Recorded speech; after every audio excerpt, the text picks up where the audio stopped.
Bienvenue à tous à ces week-ends d'information sur les antennes de Bilima Radio et Télévision. Voici le titre. Bilima FM. Le président de la République démocratique du Congo a assisté à la première expédition du premier lot d'or équitable aux Émirats Arabes Unis. C'était au cours de la journée du vendredi 13 janvier 2023. Bilima FM. Lui qui a présidé également la 89e réunion du Conseil de ministres, le président de la République a interdit aux ministres les antivaleurs tels que la haine tribale, les appelant ainsi à servir d'exemple. Bilima FM. Le général-major des FARDC, Christian Tchouévé, a terminé sa mission en Nord-Kivu. Il n'a pas eu donc un seul moment de repos. Les chefs de forces armées de la République démocratique du Congo s'est directement rendu à Lubumbashi le vendredi 13 janvier. Bilima FM. La Commission électorale nationale indépendante CENI Likasi a organisé une séance de sensibilisation de l'enrôlement dans la salle de l'hôtel des villes, ayant pris par le maire de la ville de Likasi, le docteur Idesbalda Petwe-Kapandé et quelques présidents de forces vives de la ville montagneuse. Bilima FM. Ça faisait bien longtemps que la ville de Likasi n'avait pas enregistré les cas de cambriolage. Dans la nuit du jeudi 12 au vendredi 13, un homme s'est tombé dans une attaque de bandits mais armés au quartier Mission. Les amples détails sont dans cette édition mise en onde par Chériban Malika. Ben Moussoumba, je suis à la présentation.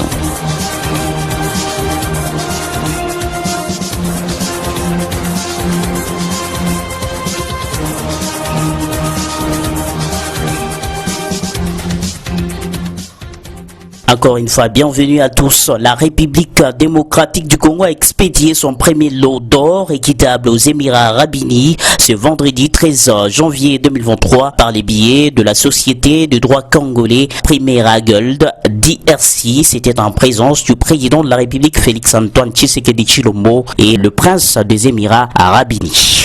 Les partenariats entre l'État congolais et les Émirats Arabes Unis produit déjà ses premiers effets dans les secteurs miniers. Ce vendredi 13 janvier 2023 a eu lieu au chapiteau de la Cité de l'Union africaine et c'est en présence du président Félix Tshisekedi la première expédition d'or équitable par la République démocratique du Congo vers les Émirats Arabes Unis par les biais de sa nouvelle société des droits congolais Primera Gold RDC. Il s'agit là d'un tournant historique dans les relations entre les deux pays avec la clé, la vente d'un premier lot d'or issu du commerce équitable. Remercier notre partenaire, ce pays ami et frère des Émirats Arabes Unis à travers son président, l'émir Mohamed Ben Zayed, pour cette cérémonie qui matérialise en fait un projet qui rentre parfaitement dans ma vision, qui consiste à faire profiter d'abord à la République démocratique du Congo et à son peuple des ressources naturelles qui se trouvent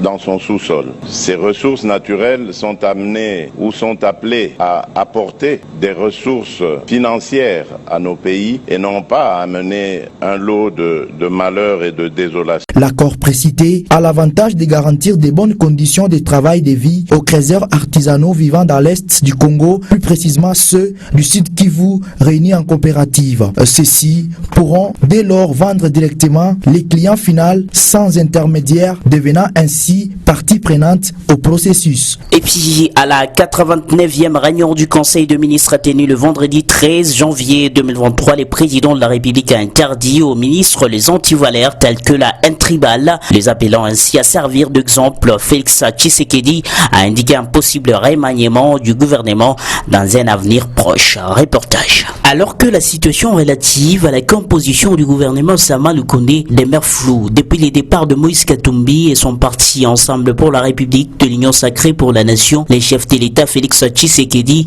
a clarifié les choses au cours de la 89e réunion du Conseil de ministres qu'il a présidé le vendredi 13 janvier à la Cité de l'Union africaine. Le président de la République, chef de l'État, a dénoncé et condamné de la manière la plus ferme les propos discriminatoires, de stigmatisation et d'exclusion tenus dans le cadre de la sensibilisation au processus électoral, particulièrement à l'enrôlement. Il a rappelé que la mission des membres du gouvernement, c'est d'être constamment au service de Congolais, sans distinction aucune et quelles que soient leurs convictions politiques ou religieuses. Félix Tshisekedi a appelé tous les membres de l'équipe gouvernementale à prêcher par l'exemple en évitant toute forme de discrimination. La formation des militaires imposée aux étudiants par le ministre de l'Enseignement supérieur et universitaire n'a pas suffisamment été étudiée et examinée sur la déclaration de Asmi Damissi, président des associations des enfants de militaires. C'était au cours d'un entretien livré à votre rédaction la journée du 13 janvier 2023. Reportage d'Arnika Kimbati. C'était au cours d'une interview que le ministre de l'Enseignement supérieur et universitaire avait fait cette déclaration. Une nouvelle qui a à la fois des avantages et inconvénients. Pour Vicky Asmi Damissi, président de l'association des enfants de militaires et policiers, il s'agit d'une décision qui ne réunit pas toutes les dispositions pour être appliquée. Les états-majors,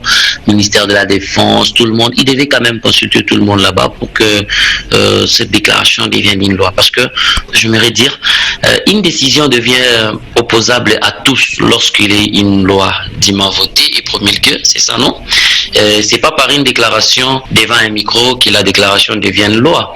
En cas d'accident ou de dommage, qui sera l'assureur? En cas où il y aura mort d'homme, où quelqu'un s'est cassé la jambe, ou quelqu'un pouvait perdre, je ne sais moi, son œil, quoi que ce soit. Dites-moi, qui sera les répareurs? Selon ces leaders de la jeunesse, la périodicité même de cette formation ne garantit en rien sa sérieuxité. La périodicité qui a été donnée des 15 jours n'est pas vraiment cohérente. Parce que moi je dirais 15 jours ou 30 jours c'est peu. Pour un réserviste c'est presque 3 ans. Vous voyez cet aspect des choses. Parce que moi je dirais dans les 15 jours, dans les cadres éducationnels, former un réserviste, c'est quelle formation? On va lui donner quoi? La manipulation d'une arme à feu ou bien son armement ou soit c'est l'autodéfense qu'on doit apprendre aux jeunes. Asmi Damissi suggère au ministre Mouindo de revoir sa décision et de les soumettre au Parlement pour son examen. Rappelons que cette décision ministérielle ne concerne que les étudiants recrues, soit les étudiants de promotion des recrutements. Et on revient ici à Likassi, ça faisait bien longtemps que la ville avait enregistré le cas de cambriolage. La nuit du jeudi 12 au vendredi 13,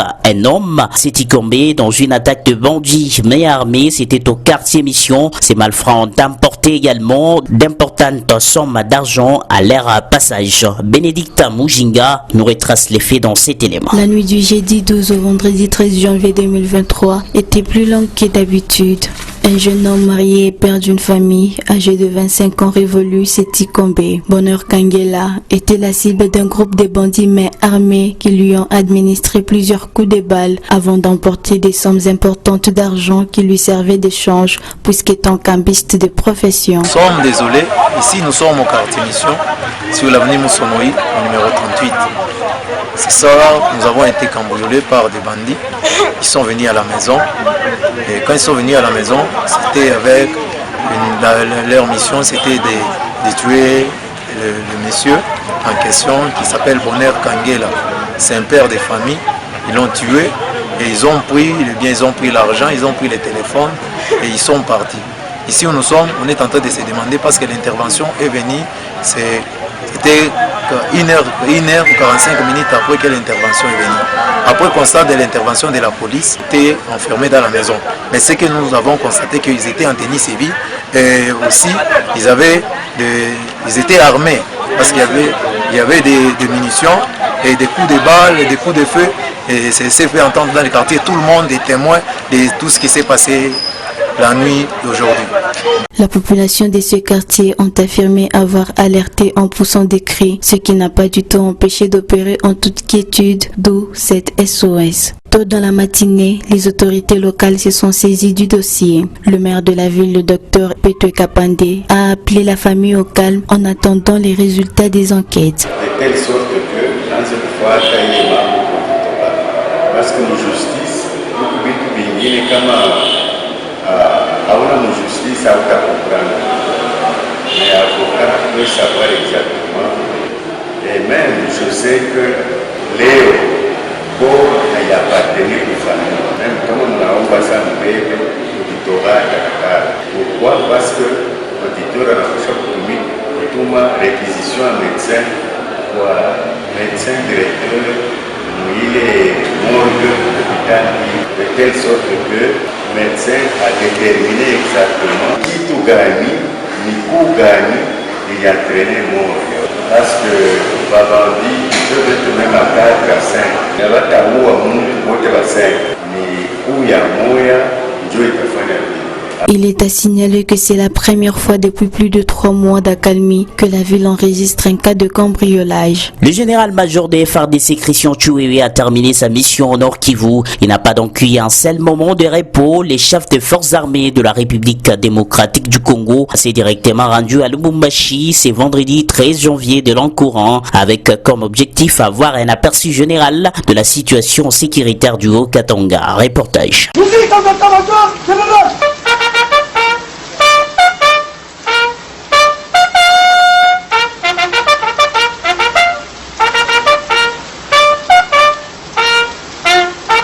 Arrivé jeudi soir à Lubumbashi, le lieutenant général Tchoué Songesa Christian s'est imprégné ce vendredi 13 janvier 2023, sous une forte pluie, de la situation générale de la deuxième zone de défense, lui présentée par son commandant, le lieutenant général Masunzu Pacifique. Cette zone relativement calme sur le plan sécuritaire dans les Grands Katanga et Grands Kasaï, dans leurs anciennes configurations, le général Masunzu a fait voir au chef d'état-major général les efforts fournis par les FARDC, notamment dans l'opération Usalama, dans les Tanganyika et Mazingira-Bora, contre les Bakata Katanga, dans les parcs d'Upemba et Kundelungu, dans le Haut-Katanga. Motif de satisfaction pour le chef d'état-major général qui a, en outre, mis en garde certains officiers de cette zone qui s'adonnent à l'affairisme dans les carrés miniers et usent des trafics d'influence pour s'accaparer des biens des civils. Les difficultés fait face à cette zone lui ont été également présentées et le général Tchoué a promis de rendre compte à l'autorité suprême. Une visite analogue s'en est suivie à l'état-major de la 22e région militaire. Sur le lieu, le numéro 1 de l'armée ne s'est pas retenu pour régler certaines difficultés qui fait face à l'état-major de cette région et a donné quelques orientations au commandant région. Il a à cet effet réitéré l'appel à la cessation des activités minières par certains officiers pour s'aligner à la vision du chef de l'État de faire des FARDC d'une armée dissuasive et professionnelle. Pour clôturer sa série de visites de ce vendredi,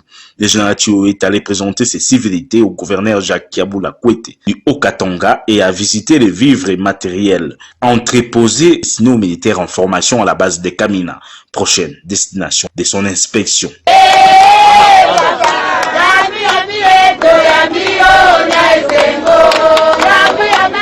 2023 n'est pas seulement une année électorale, mais aussi une année chargée judiciairement parlant, avec plusieurs dossiers sur la table, notamment celui mettant aux prises l'État congolais au co-accusé dans l'affaire Bukanga Lonzo, l'affaire François Béa, Jean-Marc Kabound et consorts seront décortiqués par l'appareil judiciaire de la République démocratique du Congo. C'est ce que nous dit ici Jemima Mukendi dans cet élément. Certaines affaires parmi celles qui ont débuté les années antérieures n'ont pas encore connu leur décision définitive. La plus attendue est sans doute l'affaire Bukanga Lonzo qui met en cause les sénateurs et ancien premier ministre Augustin Matata Mponyo et ses co-accusés au sujet du présumé détournement de plus de 2 millions de dollars américains destinés à la construction d'un parc agro-industriel, alors que la Cour constitutionnelle a rendu le 18 novembre dernier un arrêt lui donnant la compétence de juger un ancien premier ministre. Elle a reçu une requête d'une dizaine de sénateurs sur l'interprétation de l'article 168 de la Constitution. Requête introduite dans le souci de connaître la décision exécutée entre sa dernière décision et celle rendue le 15 novembre 2021, dans laquelle elle avait décliné sa compétence. Une autre affaire qui va défrayer la chronique en 2023 est celle de Jean-Marc Kabound, ancien président haï de l'UDPS et ancien bras droit du président président Félix Tshisekedi, poursuivi notamment pour offense au chef de l'État, imputation dommageable et injure publique. Ce député national est toujours en détention à la prison centrale de Makala, malgré l'arrêt de la Cour de cassation, l'assignant à résidence surveillée. En 2023, les juridictions militaires pourront également poursuivre l'instruction des affaires François Béa, l'ancien conseiller spécial du chef de l'État, Félix Tshisekedi Tshilombo, en matière de sécurité poursuivi notamment pour complot contre la personne du président de la République, mais aussi les procès en appel sur l'assassinat de l'activiste pro-démocratie Rosie Mukendi. Les élections qui seront organisées cette année vont donner lieu à des contentieux des listes électorales, des candidatures et des résultats. Les élections qui seront organisées cette année vont donner lieu à des contentieux des listes électorales, des candidatures et des résultats. Certains parmi ces contentieux s'entendront certainement jusqu'en 2024, moment où l'on sera en mesure de connaître le président de la République, les députés nationaux, provinciaux, etc., qui seront définitivement déclarés élus. En parlant justement de la justice, c'est loin d'être terminé. Les justifications sur le présumé détournement au Kasaï dans le cadre de projets de construction des universités. Mouindo Zangui, ministre de l'enseignement supérieur et universitaire, a estimé que ce retard dans la construction est dû à l'acheminement de matériaux de construction sur place à Mbujimaï. Vital Katumbi. L'université officielle de Mbujimaï, droitière. L'enclavement de l'espace Grand Kasaï est à la base du retard que connaissent des projets d'investissement dans cette partie de la RDC, a fait savoir le ministre de l'enseignement supérieur et universitaire. Mouindo Zangui Butondo, saluant les efforts du gouvernement dans la modernisation des infrastructures universitaires. Mouindo Zangui a laissé entendre que les problèmes d'approvisionnement de matériel à Mbujimaï retardent les rythmes de travail des constructions de l'université officielle de Mbujimaï par rapport à d'autres infrastructures universitaires à Kinshasa. Les fondations sont en voie d'être terminées. Pourquoi les fondations alors que vous avez commencé au même moment avec Kinshasa et que Mbujimaï on voit que ça ne marche pas très vite? La raison elle est simple. Les conditions d'approvisionnement à Mbujimaï ne sont pas les mêmes que les conditions d'approvisionnement ici à Kinshasa. Comme vous pouvez bien le voir, le matériel de construction certainement n'a pas été livré dans les délais que nous connaissons. Nous connaissons tous que ce qui se passe à Mbujimaï. C'est peut-être que pour cette raison, beaucoup d'autres travaux vont être aussi impactés, vous savez vous-même, et que le trait qui fait Moneditu n'est pas tellement régulier, ce qui fait qu'effectivement, à cause des retards d'approvisionnement, on a des problèmes. Le rythme d'avancement des travaux à Mbujimaï, les travaux vont devoir s'accélérer et nous allons avoir de belles infrastructures pour l'université de Mbujimaï. Pour rappel, la vraie situation des terrains dans cette partie du pays a été connue du grand public à la suite de la récente visite du chef de l'État, Félix Tshisekedi, dans cette partie du pays. La première phase des constructions de l'université concerne l'INBTP, l'université de Bunia, l'université de Kananga, UPN, l'université de Mbujimaï. La deuxième phase va prendre en compte l'université de Bandaka et autres. La commission électorale nationale indépendante CENI antenne Ville de Likasi a organisé une séance de sensibilisation de l'enrôlement des électeurs le vendredi 13 dernier dans la salle de l'hôtel des villes de Likasi. C'était devant le maire de la ville de Likasi, le docteur Idesbalda Petweka Pandé, la société civile, des leaders et présidents de partis et structures politiques. Plusieurs questions ont été relevées, c'est notamment la question liée à l'obtention de la carte dite d'électeur, la sensibilisation des membres après à cette réunion. Les chefs d'antenne CENI Likasi, John Monga, est revenu sur ce qu'a été la journée. Il est ici au micro luttandi par Gloire Kibouy. Très satisfait parce que nous venons de consommer presque 2 heures de temps dans ce cadre de concertation, un cadre où nous avons échangé toutes les informations en rapport avec la révision du fichier ont été données aux participants. Je suis vraiment satisfait. La suite, je suis en train, à travers ces médias, sensibiliser la population, les électeurs de Likasi, que l'enrôlement dans la ville de Likasi commence le 25 janvier 2023. Donc, allez vous enrôler à votre centre d'inscription proche de votre résidence. J'insiste et je demande à tous ceux-là de pouvoir s'impliquer. L'enrôlement c'est notre affaire tous. Merci. Merci. Et on reste toujours dans le chapitre élection. Les candidatures s'annoncent déjà pour l'élection des gouverneurs dans la province du Lualaba. Plusieurs personnalités des renom et politiques visent à remplacer Richard Mouyej Mangenz au poste de gouverneur après l'annonce de sa démission. Un reportage de Bénédicte Mojinga. Il n'attendait que sa lettre pour pouvoir finalement se prononcer quant à la question liée à sa succession. À moins d'une semaine de la démission de Richard Mouyej au poste de gouverneur de la province de Lualaba, plusieurs personnalités politiques se sont portées candidats, certains pour poursuivre sa mission et d'autres pour changer l'avenir du Lualaba. Parmi les quelques têtes qui visent l'hôtel du gouvernement figure le professeur Sylvain Kantolomba Naweji. Lui qui s'est fié au texte et à la réponse du ministre Mouyaya sur la situation de la province Cobalt, s'est dit prêt à apporter son expertise en faveur de ce peuple qui a longtemps croupi dans la misère, pourtant ayant une terre la plus riche de la RDC. Parmi les potentiels candidats figure également l'honorable Dédé Lengewa Ilunga et d'autres caciques de l'opposition. Entre-temps, le camp du gouverneur intérimaire Fifi Masuka baigne dans un silence le plus absolu, attendant sûrement la décision de l'Union sacrée pour la nation, famille politique du chef de l'État. Un mot d'économie avant d'éclore complètement cette édition du journal. Les francs congolais a connu une légère dépréciation. Un dollar américain qui s'est négocié à 2000 francs est échangé à ces jours à 2200 francs congolais. C'est ce qui favorise la hausse des prix des produits des premières nécessités et bien d'autres articles. Arnika Kimbati. La monnaie locale, le franc congolais, s'est déprécié depuis le début de cette semaine dans quelques villes de la RDC. À Kinshasa et à Goma, le cambiste change $1 américain à 2200 francs congolais, soit $100 à 221 000 francs congolais. Cette inflation met en péril les activités commerciales dans ce coin du pays. Cela s'est réduit à la conjoncture et structure économique, étant donné que nous sommes au début d'une nouvelle année, selon le docteur Amourin Simbu, professeur à l'université de l'ICASI. Ce que vous devez retenir est le passage du budget de 4 milliards à 12 milliards ne résout pas le problème de la dépréciation monétaire. Comme je vous l'ai dit, il y a deux causes majeures. Il y a une cause conjoncturelle, mais aussi une cause structurelle. Par rapport à la cause conjoncturelle, il faudrait aussi que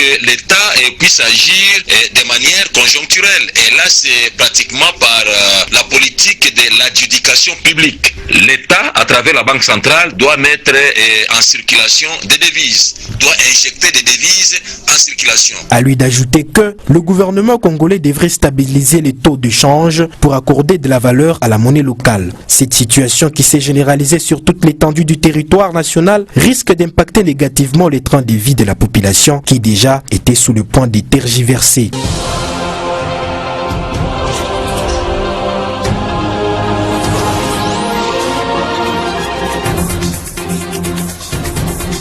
Le président de la République démocratique du Congo a assisté à la première expédition du premier lot d'or équitable aux Émirats Arabes Unis. C'était au cours de la journée du vendredi 13 janvier 2023. Bilima FM.